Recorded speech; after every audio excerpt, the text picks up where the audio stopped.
दोस्तों आज के इस वीडियो में चलिए आपको लेकर चलते हैं हम्पी के विजिट पर। जी हाँ, हम्पी जो है वो कर्नाटका में है और प्राचीन समय में ये विजयनगर साम्राज्य की राजधानी होता था। यहाँ के ज़्यादातर स्मारक, भग्नावशेष और मंदिर जो आज मौजूद हैं वो यूनेस्को के वर्ल्ड हेरिटेज साइट्स में शामिल हैं। हम्पी घूमने में आपको ज़्यादा खर्च नहीं आएगी। अगर आप 2 दिन का प्लान कर रहे हैं तो ये 5 से 10 हज़ार रुपये में आसानी से हो सकता है। यहाँ पे जो होटल्स हैं वो भी सस्ते हैं और यहाँ पे जो मेन खर्चा है वो सिर्फ घूमने का है। अगर आप ऑटो हायर करते हैं तो आपको 1,000 रुपये प्रतिदिन का चार्ज है। अगर आप कोई एक्टिवा या छोटी सी बाइक हायर करते हैं तो 300 से 500 रुपये में आपको या 600 रुपये में आपको ये बाइक मिल जाती है और आप इस पे आसानी से हम्पी घूम सकते हैं। ये बहुत ही छोटा सा एक शहर है, एक गांव है। हम्पी में आप कमलापुर में रुकें और ये एक ऐसा पॉइंट है जहां से आप हम्पी भी जा सकते हैं और जो दूसरे टेम्पल्स हैं वहां भी आप आसानी से जा सकते हैं। तो हम्पी आप पहुंचे सबसे पहले होसपेट जंक्शन, जो कि हम्पी के बहुत ही नज़दीक है। होसपेट से हम्पी आने की दूरी सिर्फ आधे घंटे की है। होसपेट जंक्शन से बाहर आते ही आपको ऑटो मिलेगा। इस ऑटो पे आप बैठें और 30-40 रुपए के अंदर आप जो है होसपेट के बस स्टैंड पे पहुंचेंगे। वहां से आप हम्पी के लिए बस ले लें। यहाँ की जो बसेस होती हैं वो 17 से 20 रुपए चार्ज करते हैं। ठीक ठाक बस होती है, इसमें आप बैठें और आप आसानी से जो है अगले आधे घंटे के अंदर हम्पी पहुंचेंगे। हम्पी में ना जाएं बल्कि आप कमलापुर में रुकें। यहाँ पे मैंने ये मयूरा भुवनेश्वरी होटल जो है वो हायर किया था। यहाँ पे मैं रुका क्योंकि ये जो जगह है यहाँ पे मार्केट्स अवेलेबल हैं, एटीएम्स अवेलेबल हैं और विट्ठला टेम्पल और हम्पी के जो दूसरे साइट्स हैं वहाँ जाने के लिए अच्छा है। ये एक टूर प्लान है, आप इसको देख सकते हैं कि कौन कौन से जगह जो है हम्पी में वो जाने के लिए आपके लिए बेस्ट है। और हमने यहाँ से जो है ये बाइक रेंट किया था 600 रुपीज़ पर डे के हिसाब से। और ये देखिए, ये यही हमने जो है होंडा एक्टिवा बाइक हायर किया और इसके बाद हम निकल पड़े अपने टूर के लिए। थोड़ी देर हमने होटल में खाना खाया, रिलैक्स किया और फिर हम अपने पास इस बाइक को लेकर निकल चले हम्पी को घूमने, हम्पी को समझने के लिए। दोस्तों सबसे पहले हम पहुंचे रानियों के स्नान गृह में। जी हाँ, प्राचीन समय में विजयनगर साम्राज्य में जो रानियां होती थी वो यहाँ नहाती थी, स्नान करती थी। उनकी सेविकाएं, उनकी दासियां और रानियां यहाँ पे पानी तक पहुँचाने की एक अच्छी खासी व्यवस्था हुआ करती थी। तो ये देख के हमें समझ में आया कि उनका गौरवशाली इतिहास रहा है, कितना भव्य रहा होगा ये स्थान जो रानियों के स्नान गृह के रूप में यूज़ किया जाता था। तो यहाँ आने पर आपको उस जगह की जो इतिहास है उसके बारे में जानकारी मिलेगी। और इसके बाद हम पहुंचे महानवी डिब्बा के पास। ये एक ऐसा स्थल है जहां से आप हम्पी को काफ़ी दूर तक देख सकते हैं। यहाँ के जो ऊपर के जो प्लेस हैं वहाँ से आपको हम्पी के बहुत सारे साइट्स दिखेंगे, भग्नावशेष दिखेंगे। और ये एक कल्चरल साइट हुआ करती थी जहाँ पे लोग परफॉर्मेंस करते थे विजयदशमी के समय में। यहाँ पे सामने जो आप देख रहे हैं वहाँ पे लोग बैठते थे और परफॉर्मेंस दिया करते थे। इसी साइट पर जो है इसके ठीक बगल में एक पत्थरों वाली पुष्करणी है। जब इसकी खुदाई हुई तो बहुत ही अद्भुत नज़ारा देखने को मिला, क्योंकि ये इतने अच्छे तरीके से बनाया हुआ था। आप इन चित्रों में देख सकते हैं कि आज भी बहुत सुरक्षित हैं और इनमें पानी लाने की एक प्रॉपर व्यवस्था होती थी। और ऐसा मानते हैं कि धार्मिक आयोजनों में जो है इसके पानी का इस्तेमाल होता था। तो बहुत ही अद्भुत है ये पुष्करणी। हम्पी में आप जाएं तो ज़रूर यहाँ पे घूमने के लिए आप जाएं, आपको अच्छा लगेगा क्योंकि अभी भी बहुत स्ट्रॉन्ग बना हुआ है, बहुत ही अच्छा बना हुआ है। आपको यहाँ जाकर अच्छा फील होगा। इसके बाद हम पहुँचे हज़ारा राम मंदिर, जो कि भगवान राम और रामायण से जुड़ी हुई जो यहाँ पे पत्थरें हैं उनमें पूरी कहानियाँ जो हैं उकेरी गई है। उसके बाद हम पहुँचे लोटस महल में, यानी कि कमल का जो महल है। यहाँ मेरे ठीक पीछे देख सकते हैं हम्पी का ये कमल महल। जी हाँ, बिल्कुल कमल की पंखुड़ियों की तरह जो है इसकी मेहराबें हैं।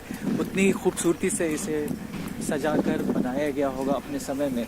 यहीं पे पास में रानी का पैलेस भी है जो इसके ठीक सामने में है। तो रानियों के रहने के लिहाज से, उनके घूमने फिरने के लिहाज से ये जगह जो है बहुत ही खूबसूरत बनी होगी। इसके बाद हम पहुँचे हाथीशाला में मेरे पीछे जो आप चित्र देख रहे हैं वो हाथियों के रहने के कमरे होते थे। जी हाँ, हाथीशाला एलिफेंट स्टेबल।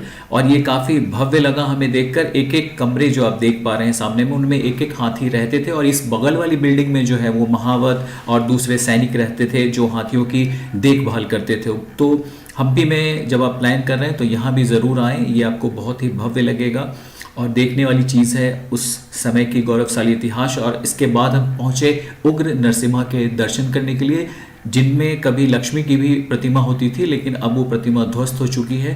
भगवान विष्णु के जो चौथे रूप है नरसिम्हा, उनकी ये स्टैचू है। इसके ठीक बगल में ही हमें बहुत बड़ा जो है वो शिवलिंग भी देखने को मिला, जिसे बड़ा शिवलिंग कहते हैं, बहुत ही भव्य। और इसके ठीक बगल में हमें एक अंडरग्राउंड शिवा टेम्पल भी गए, जो कि भगवान विरूपाक्ष यानी कि शिव का ही प्रतीक है। और इसके बाद हम पहुंचे कृष्णा बाजार। ये एक अद्भुत नज़ारा था, क्योंकि हमें ऐसा समझ में आया कि ये जो जगह थी ये प्राचीन समय में वहाँ की मार्केट हुआ करती थी। जो आप खंबे देख रहे हैं, ऐसा लगता है कि इनमें जो है एक एक खंबे के बीच में कुछ ब्लॉक्स बना के यहाँ पे अलग अलग दुकानें हुआ करती थी, जहाँ पे लोग उस समय खरीदारी किया करते थे। तो काफ़ी अद्भुत ये नज़ारा देखने को मिला। और ठीक इसके पीछे जो है, जब इसे हम क्रॉस करते हैं तो इसके बाद जो है हमें एक पुष्करणी दिखती है, कृष्णा पुष्करणी, जो कि बहुत ही भव्य दिखा। इसमें चारों तरफ जो है वो पानी था और बहुत ही सुंदर और अद्भुत आर्किटेक्ट ये हमें देखने को लगा। बहुत ही अद्भुत ये नज़ारा। उसके बाद हम पहुँचे शशिविकालू गणेश को देखने, जो कि हम्पी में आता है। यहाँ पे भगवान गणेश की एक बहुत ही बड़ी प्रतिमा हमें देखने को मिली। और यहाँ के बाद हम पहुँचे कडेगालू गणेश के पास। जी हाँ, कडेगालू गणेश जो हैं वो भी एक बहुत बड़े पत्थर से बनाई गई भगवान गणेश की मूर्ति है। और इन मंदिरों में पूजा नहीं होती है, बस आप दर्शन करें। और फिर हम पहुँचे हम्पी के मोस्ट फेमस विरूपाक्ष मंदिर में। जी हाँ, यहाँ भगवान विरूपाक्ष जो कि शिव के ही रूप माने जाते हैं, उनकी यहाँ पूजा अर्चना अभी भी की जाती है। और ये हम्पी का बहुत ही फेमस जो है वो मंदिर है। ठीक इसके बगल में हम मैंगो ट्री रेस्टोरेंट में पहुँचे, क्योंकि दिन भर की जो ये टूर थी उसके बाद हमें भूख लग रही थी। तो हमने इस रेस्टोरेंट के बारे में काफ़ी सुन रखा था। यहाँ हम पहुँचे और हमने जो है यहाँ पे कई सारे फूड्स आइटम देखे। इसके बाद हमने इंडियन फूड आइटम सेलेक्ट किया और हमें टेस्ट अच्छा लगा। हमने चाय भी पी और यकीन मानिए इससे हमें काफ़ी ताजगी आई। और फिर हम यहाँ से निकल चले अपने अगले मुकाम की तरफ। रास्ते में कुछ एक अच्छे लोकेशंस जहाँ पे हमें दिखे, वहाँ पे हमने कुछ तस्वीरें क्लिक की। और इसके बाद हम पहुँचे विट्ठल मंदिर में, जो कि हम्पी से थोड़ी दूरी पर आता है। विट्ठल मंदिर पहुँचने के लिए आपको जो वहाँ पे रोका जाता है, वहाँ से आप जो इलेक्ट्रिक बैटरी वाली कारें होती हैं उस पर बैठकर आप इस मंदिर तक पहुँच सकते हैं। और ये हम्पी के सबसे मोस्ट फेवरेट डेस्टिनेशंस में से है। सभी लोग यहाँ आते हैं। और ये पीछे स्टोन चैरियट देख सकते हैं, जो कि 50 रुपये के नोट पर भी अंकित है।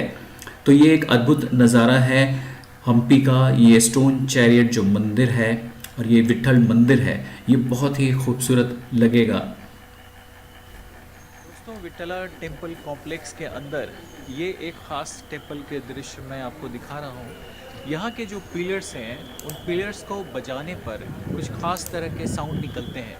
इसमें अभी प्रवेश की इजाज़त नहीं है, किन्हीं कारणों से इसमें अभी लोगों को अंदर नहीं जाने दिया जा रहा है। लेकिन इसके जो खंबे हैं, उन खंबों पर जब आप जनरली टैप करते हैं तो फिर कहा जाता है कि 81 डिफरेंट काइंड्स ऑफ जो है वो साउंड यहाँ प्रोड्यूस होते हैं। हम यहाँ शाम तक रुके और हमने इस मंदिर को तिरंगे के रंग में नहाया हुआ देखा। अद्भुत। इसके ठीक पीछे तुंगभद्रा नदी है, वहाँ पे भी हम गए और कुछ पिक्चर्स क्लिक किया हमने। डे 1 के बाद डे 2 में हम कमलापुर लेक पे गए और ये काफ़ी खूबसूरत लेक है, यहाँ ज़रूर जाएं आप, अच्छा लगेगा। और यहाँ पर हमने विजयनगर की नहरें देखी। वहाँ की जो सिंचाई व्यवस्था थी, जो खेती ये लोग करते थे उस समय कितनी उन्नत थी, इसके बारे में हमें थोड़ी जानकारी हुई, कैसे ये लोग सिंचाई करते थे। और इसके बाद हम पहुँचे कमलापुर स्थित जो यहाँ का म्यूज़ियम है हम्पी का, वहाँ हम गए। और आप भी इस जगह को ज़रूर विज़िट करें, क्योंकि खुदाई से पहले और खुदाई के बाद यहाँ दोनों तरह की तस्वीरें रखी गई है, जिससे आपको बहुत ज़्यादा आइडिया होगा कि एक्चुअली में जो पुरातत्व विभाग के लोग हैं वो कैसे काम करते हैं और इन्हें क्या क्या ऐसी चीज़ें निकाली हैं। जो देखने लायक है। उसके बाद हम पहुंचे तुंगभद्रा नदी। जी हाँ, तुंगभद्रा नदी को हमने बहुत करीब से देखा और इसके बाद हम पंपा सरोवर गए, जहाँ पे बहुत सारी पौराणिक कथाएं हैं भगवान शिव और पार्वती को लेकर। इसके साथ ही भगवान राम और सबरी के मिलने का स्थल भी इस जगह को बताया जाता है। यहीं पर सबरी की गुफा भी है जिसको हमने देखा। तो कुल मिलाकर ये एक अलग दृश्य था, एक अलग एंगल था हम्पी को घूमने का। इसके बाद हम गए अंजनेय पहाड़ी पर। जी हाँ, ये वही पहाड़ी है जहाँ पे जो ये मंदिर है आप मेरे पीछे देख सकते हैं। वहाँ पे ऐसी मान्यता है कि यहाँ पे भगवान हनुमान का जो है वो जन्म स्थान था। और विरुप्पा गड्डी एक प्राचीन जो है जगह जहाँ पे आप देख सकते हैं मेरे पीछे, यहाँ पे तुंगभद्रा नदी। और इसके बाद हम पहुँचे सनापुर, जहाँ पे जो कोरेकल राइड होता है वो हमने किया।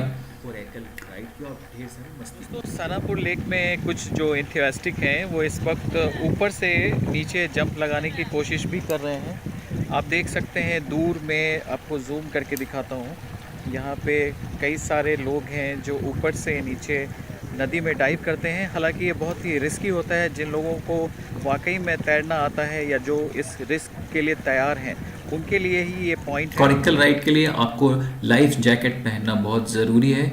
ये बहुत ज़रूरी है, सेफ्टी के लिए बहुत ही ज़रूरी है। राइड होते हैं वो बहुत ज़्यादा चार्ज करते हैं। अगर इसके दूसरी तरफ जाएं तो बहुत ही कम रेट में जो है वो कोरेकल राइड अवेलेबल है। यहाँ पे ये मोस्टली 400-500 रुपीज़ मांगते हैं, लेकिन उस तरफ 150 रुपीज़ में हो जाता है। दोस्तों, कोरेकल राइड की खासियत ये भी है कि आपके साथ अगर इसके जो एक्सपर्ट चलाने वाले हैं तो आपको वो एक 360 डिग्री का जो है ना वो एहसास दिलाएंगे। मोबाइल में देख सकते हैं हमने जब ये वीडियो शूट किया उस वक्त कैसे मैं ये जो है 360 डिग्री का जो रोटेशन होता है उस पर इसको फील कर पा रहा हूँ। मतलब चारों तरफ बहुत ही तेज़ी से जो है वो मैं मूव कर रहा हूँ। तो ये बहुत ही खुशनुमा एहसास है।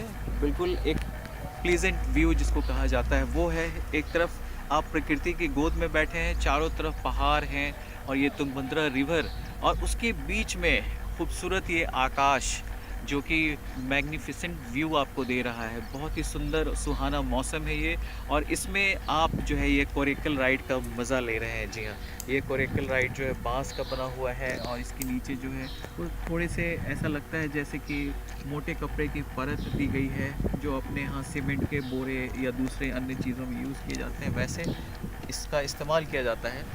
तो ये जो कोरेकल राइड है बहुत ही अच्छा है, एक अनुभव हुआ हमें, क्योंकि हमने 360 डिग्री व्यू का जो है ना यहाँ पे मज़ा लिया, कैसे ये पूरा रोटेट हो रहा है। और बहुत ही अच्छा सनापुर लेक जो है ये यही सनापुर लेक है जिसमें ये कोरेकल राइड होता है। 150 से 200 रुपीज़ तक पर पर्सन यहाँ पे चार्ज होती है, लेकिन यहाँ पे ग्रुप्स की बुकिंग होती है। सिंगल इंडिविजुअल्स ये नहीं ले जाना पसंद करते हैं। तो अगर आप यहाँ पे ग्रुप्स में आएँ तो बहुत ही अच्छा होगा। ग्रुप्स में आप आते हैं तो आप ज़्यादा इंजॉय भी कर सकेंगे और इस कोरेकल राइड का पूरा मज़ा ले सकेंगे। हमारे साथ वेलुप्पा जी हैं जिन्होंने हमें 360 डिग्री रोटेशन व्यू कराया, और यकीन मानिए ये हम्पी का जो है बेस्ट एक्सपीरियंस रहा हमारा। वैसे तो हम्पी जो है वो अपने प्राचीन मंदिरों के लिए, भग्नावशेष जो हैं, जो विजयनगर साम्राज्य की जो यहाँ पे धरोहर है उनके लिए मशहूर है, लेकिन इसके साथ ही जो एक अलग टूरिस्ट अट्रैक्शन होता है वो है यहाँ की नदियों को देखना, यहाँ के लेक्स को देखना। और ऐसे में सनापुर लेक में ये कोरेकल राइड अगर आप नहीं करते हैं तो आप मिस करेंगे। तो हमारी तरफ से जो है ये फुल्ली रिकमेंडेड राइड है। हमारी तरफ से ये फुल्ली रिकमेंडेड राइड है। आप इस सनापुर लेक में आएँ और यहाँ पे दोनों तरफ एक्सप्लोर करें, सिर्फ एक ही तरफ नहीं रुक जाएं, एक तरफ से दूसरी तरफ भी आएँ। और दूसरी तरफ अगर आपको कोरेकल राइड एक तरफ सही रेट नहीं लग रही है तो दूसरी तरफ जाके वहाँ पे भी आप पता करें, आपको हो सकता है सही रेट में कोरेकल राइड मिल जाए और आप इंजॉय करेंगे पूरी फैमिली और फ्रेंड्स के साथ। कोरेकल राइड पूरी करने के बाद हम गए बाली गुफा में। चूँकि ये प्रदेश जो है पहले किष्किंधा नगरी के नाम से जाना जाता था। यहाँ पे रामायण से जुड़ी बहुत सारी चीज़ें हमें जानने को मिली, बाली के बारे में, सुग्रीव के बारे में।